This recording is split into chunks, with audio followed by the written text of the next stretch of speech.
Part 2 మూవీకి అయితే వచ్చాను. సినిమా ఎలా ఉంటుందో చూసి చెప్తాను. చూసేయండి లాస్ట్ వరకు. నాకైతే చూడడానికి అయితే భలే ఇంట్రెస్ట్గా ఉన్నది. ఎందుకంటే జూనియర్ ఎన్టీఆర్, రుతిక్ రోషన్ నటించిన సినిమా కదా, అందుకు. ఎందుకంటే ఇద్దరు పాన్ ఇండియా స్టార్సే.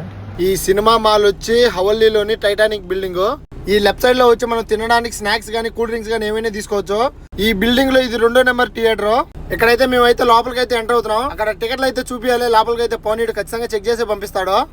సినిమా టైటిల్ కూడా పడింది. సినిమా స్టార్ట్ అయిందో లేదో ఫస్ట్ ఎంట్రీలోనే రుతిక్ రోషన్ అయితే వచ్చాడు. రుతిక్ రోషన్ ఎంట్రీ అయితే మామూలుగా లేదు. కత్తి ఎక్కడి నుంచి తెంకొచ్చాడేమో గానీ పిచ్చి పిచ్చిగా నరికేస్తున్నాడు అందరినీ. కొద్దిసేపటి తర్వాత అయితే జూనియర్ ఎన్టీఆర్ అయితే వచ్చాడో లేదో జూనియర్ ఎన్టీఆర్ అయితే పిచ్చ ఫైట్ ఇచ్చాడు. వచ్చాడో లేదో ఫస్ట్ ఎంట్రీలో అందరిని సావదంగా అయితే బాంబులతో అయితే లేపేస్తాడు. ఆ తర్వాత అయితే జూనియర్ ఎన్టీఆర్ కి రుతిక్ రోషన్ కి అయితే ఫైట్ ఉంటుంది. ఫస్ట్ ఫైట్ లో అయితే జూనియర్ ఎన్టీఆర్ అయితే రుతిక్ రోషన్ పిచ్చిగా తరుముతాడు.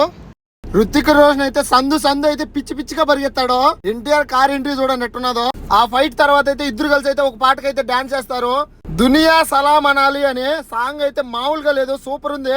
ఇద్దరు డాన్స్ లో అయితే ఎవరిని చూడాలో అర్థమే కావడం లేదు, అలా వేస్తున్నారు ఇద్దరు. నాకైతే జూనియర్ ఎన్టీఆర్ డాన్స్ గానీ యాక్టింగ్ గానీ అంటే భలే ఇష్టము. నువ్వో నేనా అంటూ తేలిపోవాలంటూ లాస్ట్ ఫైట్ కోసం అయితే వెళ్తున్నాడు. లాస్ట్ లో అయితే వీళ్ళిద్దరు కలిసి కొట్టుకుంటారు, పిచ్చ కొట్టుకుంటారు. చెప్తే బాగోదు కానీ క్లైమాక్స్ అయితే ఒకసారి అయితే మీరు వెళ్ళి చూడండి. సినిమా అయితే మామూలుగా లేదు. ఒకప్పుడు బెస్ట్ ఫ్రెండ్స్, మధ్యలో అయితే పిచ్చి కొట్టుకుంటారు. లాస్ట్ కి ఇద్దరు అయితే ఒకటవుతారు. సినిమా అయితే అయిపోయింది. లాస్ట్ అయితే అందరూ అయితే బయటకు వచ్చారు. వీడియో ఎలా అనిపించిందో లైక్ చేసి సబ్స్క్రైబ్.